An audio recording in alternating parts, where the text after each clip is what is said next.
안녕하세요.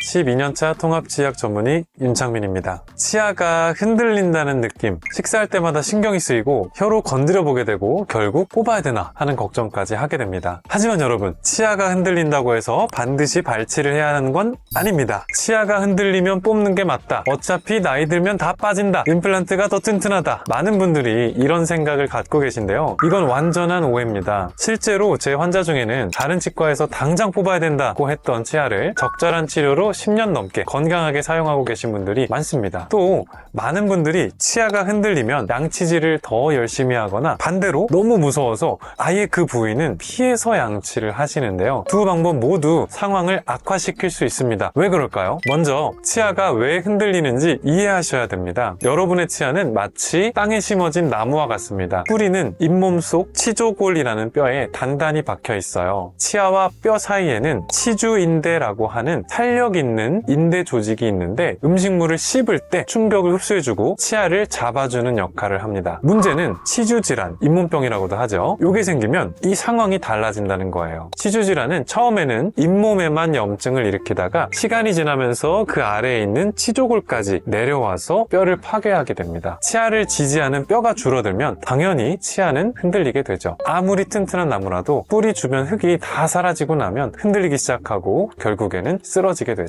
중요한 건 이런 과정은 대부분 천천히 진행된다는 점입니다. 하지만 초기에 적절한 개입이 있다면 발치 없이 치아를 지킬 수 있습니다. 그렇다면 어떤 치아를 살릴 수 있고 어떤 치아는 살리기 어려울까요? 치과에서는 치아 흔들림을 3단계로 구분합니다. 1단계 흔들림은 1mm 미만의 흔들림을 말하는데요. 손가락으로 눌러봤을 때 약간 움직이는 정도, 이 단계를 1단계 흔들림이라고 볼 수 있습니다. 이 단계에서는 95% 이상의 치아를 살릴 수 있습니다. 보통 이 시기에 많이 불편하지 않기 때문에 그냥 지나치게 되는데요. 사실 이때 오셔야 95% 이상 치아를 살릴 수가 있어요. 적절한 치주 치료와 교합 조정만으로도 충분히 회복이 가능하고 환자분의 구강 관리만 잘 이루어진다면 평생 동안 전혀 문제 없이 치아 사용이 가능합니다. 제 환자 중에는 1단계 흔들림이 있었던 치아를 치료하고 나서 10년 넘게 사용하고 계신 분들이 많습니다. 초기에 발견했다면 너무 걱정하지 마시고 적극적인 치료를 받아보세요. 자, 2단계 흔들림, 1mm는 넘어갔지만 2mm 미만의 흔들림을 말하는데요. 집에서 쉽게 확인할 수 있는 방법은 앞뒤로 눈에 띄게 움직이지만 위아래로는 움직이지 않는 상태입니다. 이 단계에서도 60에서 70% 정도는 치아를 살릴 수 있습니다. 이것보다도 치아가 조금 더 심하게 흔들리는 경우에 따라서 인접한 건강한 치아와 함께 치아를 고정해주는 방법이 있습니다. 스플린팅이라고 하는데요. 작년에 오신 60대 여성 환자분은 앞니 3개가 상당히 심하게 흔들렸었는데요. 다른 치과에서는 발치하고 임플란트를 권유받으셨지만 저희 병원에서 치주치료와 함께 스플린팅을 해드렸더니 치아가 안정되어서 지금까지 잘 사용하고 계십니다. 스플린팅은 일시적일 수도 있고 영구적일 수도 있어요. 상황에 따라서 적절한 방법을 선택하는 것이 중요합니다. 3단계 흔들림, 2mm 이상의 심한 흔들림을 말하는데요. 여기서부터는 사실 치료가 쉽지 않아요. 손가락으로 눌러봤을 때 위아래로도 움직이고 혀로 밀면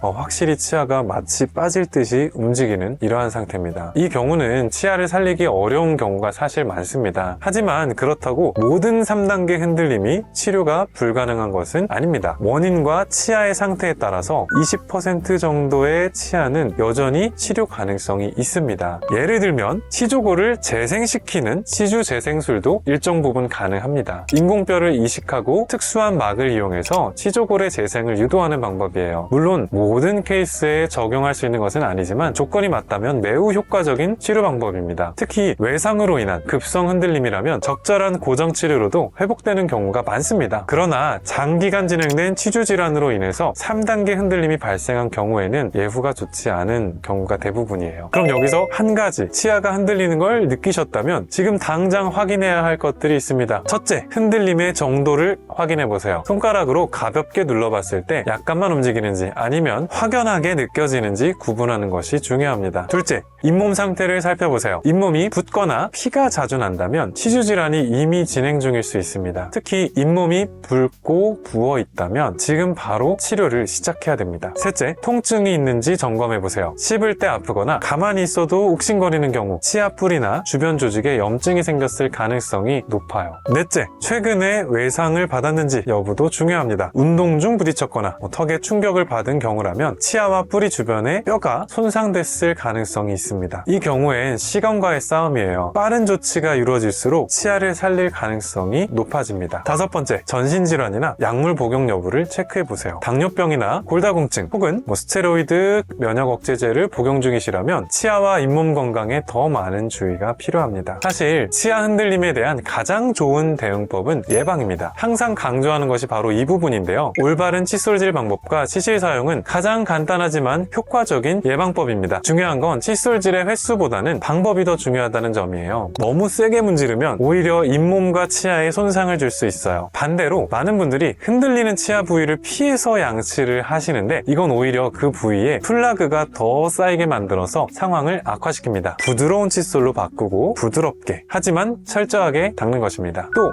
6개월마다 정기적인 치과 검진을 받으면 초기의 문제를 발견하고 치료할 가능성이 높아집니다. 초기 치주 질환은 증상이 거의 없기 때문에 집에서 스스로 인지하기가 어렵습니다. 환자분들 중에는 정기 검진을 통해서 초기 치주 질환을 발견하고 간단한 치료만으로 해결된 경우가 정말 많았습니다. 몇 가지 중요한 팁을 더 알려드릴게요. 첫째, 치아가 흔들리기 시작했다면 가능한 빨리 치과에 내원하세요. 초기에 발견할수록 치료 성공률이 높아집니다. 대부분 좀 더 지켜보자 하고 생각하시는데 이렇게 시간을 끌수록 치조골 손실은 계속되고 결국 치아를 살리기 어려워집니다. 둘째, 흔들리는 치아가 있더라도 식사는 계속 하셔야 돼요. 너무 딱딱한 음식은 피하는 게 좋지만 그렇다고 그 부위로 전혀 씹지 않으면 오히려 치주 조직이 약해질 수 있습니다. 적절한 자극은 혈액순환을 촉진하고 치유를 도와줍니다. 셋째, 흡연자라면 반드시 금연을 고려하세요. 쉽지 않다는 거 알고 있습니다. 하지만 흡연은 치주 치료의 성공률을 크게 낮추는 요인입니다. 실제로 같은 치료를 받더라도 흡연자와 비흡연자의 치료 결과는 확연한 차이가 있어요. 넷째, 치료 후에도 정기적인 유지 관리가 필수입니다. 보통 3-4개월 간격의 정기 검진을 권장드리는데요. 문제가 다시 악화되는 것을 예방하는 가장 확실한 방법입니다. 오늘은 흔들리는 치아에 대해 알아보았는데요. 예전에는 뽑을 수밖에 없었던 치아도 이제는 살릴 수 있는 방법이 많아졌습니다. 무조건 뽑기보다는 원인에 맞는 적절한 치료로 자연 치아를 보존하는 것이 중요하다는 점 기억해주세요. 하지만 모든 치아를 살릴 수 있는 것은 아닙니다. 너무 많은 치조골이 이미 소실되었거나 치아 자체에 큰 손상이 있는 경우에는 발치가 불가피할 수도 있어요. 여러분의 치아 상태는